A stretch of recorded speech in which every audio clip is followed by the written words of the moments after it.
Pagod at balisang umuwi ang grupo nila Edwin dahil napalaban sila sa mga pulis sa Quiapo. Sinisi naman ni Edwin si Santino dahil sa pagiging takot nito, pero pinagtanggol siya nila Kidlat at Teban. Mabuti daw at alisto si Santino at nasabihan agad sila, kung hindi, muntik na silang mabaybust. Ngunit talagang hindi kaya ni Santino ang ginagawa nila Lucio, kaya umalis din ito. Pinahabol naman ni Lucio kay Kidlat at Teban si Santino. Nang maabutan nila sa gate, nagpasalamat muli sila kay Santino sa pagligtas sa kanila sa mga pulis at inabutan ng pera ni Teban.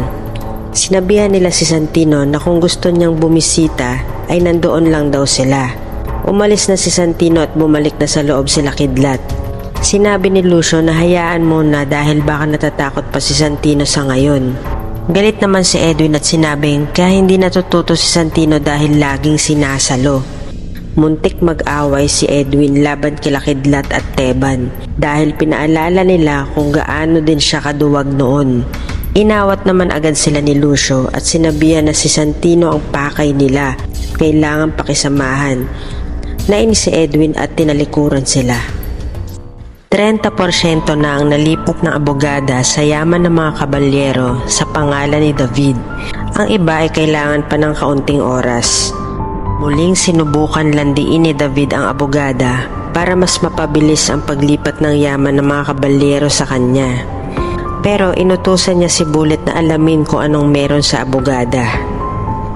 Dumami naman ang tao sa pasugalan nila Tanggol dahil sa bagong pamamalakad nila dito.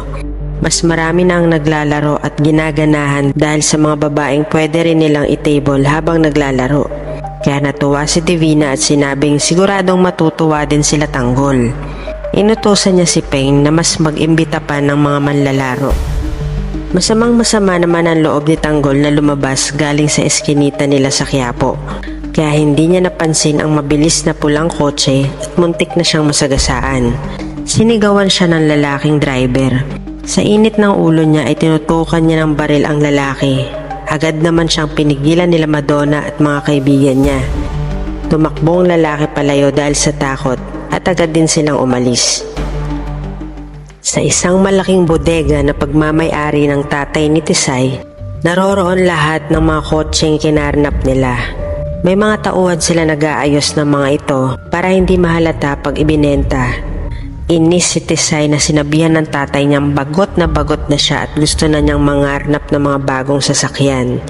Sayang naman daw ang galing nilang mamuslit ng mga sasakyan kung papatay-patay daw sila. Sinabihan siya ng kanyang ama na baka nangangarnap siya ng mag-isa. Pinag-iingat siya nito dahil babae pa naman siya. Maya-maya pa ay dumating na ang dalawa pa nilang tauhan na sina Derek at Michael. May dala silang pera galing sa nabenta nilang Mustang. Kinuha naman agad yun ni Tisay at sinabing isusugal nila ang pera para palaguin sa may pasugalan sa Quiapo. Kasabay na ang pagkarnap nila ng mga magagandang sasakyang nakaparada doon. Pinagplanuhan nila Tisay ang gagawing anomalya sa pasugalan at agad na pumunta na sila sa nasabing lugar. Pagdating nila sa pasugalan, pinagbantay at pinaghanda nila ang mga tauhan nila sa parking. Sila Tisay at tatay naman niya ang aakyat sa taas para magsugal, habang si Michael at Derek ay mag-aabang ng mamahaling sasakyan para karnapin.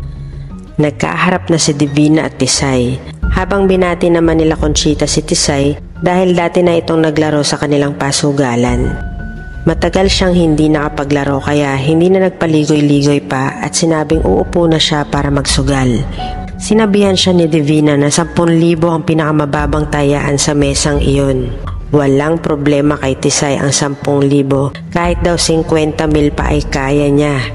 Gumiti lang si Divina at sinabihan na mag-enjoy sila at umalis na rin agad. Sa baba ng pasugalan ay nag-aabang na sila Michael at Derek ng mas mamahaling sasakyan para karnapin. Subalit pareho pa rin ang mga sasakyang nandoon kaya nalungkot si Michael. Sinabihan siya ni Derek na mag-antay-antay lang at siguradong may dadating din yan. Ilang sandali pa ay dumating na sila Tanggol, dala ang sports car. Bumaba si Tanggol para pumasok na sa pasugalan. Mainit pa rin ang ulo nito dahil sa nangyari. Tumigil siya at lumingon kay Madonna, sabay talikod muli. Hinabol naman siya ni Madonna. Maya-maya ay dumating naman sila Teng, kaya mas lalong natuwa ang mga karnaper na sila Michael at Derek dahil may bonus pa raw.